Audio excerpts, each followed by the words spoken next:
ক্রমে আমাদের এলাকার খ্যাত সন্তান বিএনপি মোহন আলোচনা সরকার শহরের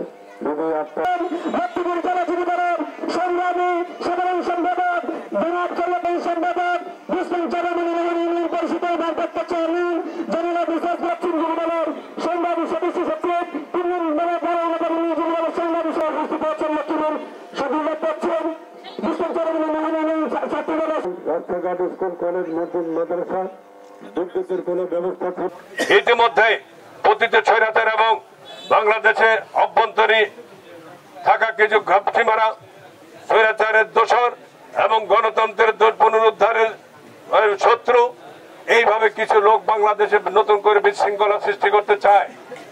বিশৃঙ্খলা সৃষ্টি যারা করে তাদেরকে আইনের আওতা আনেন।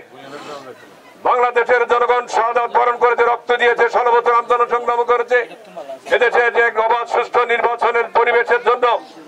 সেই পরিবেশ যতটুকু সম্ভব তৈরি করে আপনারা অবিলম্বে নির্বাচনের যে ব্যবস্থা চূড়ান্ত ব্যবস্থা গ্রহণ করেন। নির্বাচন সংক্রান্ত ব্যাপারে আর কোন টালবাহানা সহ্য করা হবে না। এদেশের জনগণকে স্বাধীনতা মুক্ত যুদ্ধ এবং 90 স্বৈরাচার মুক্ত এরশাদ বিরোধী আন্দোলনের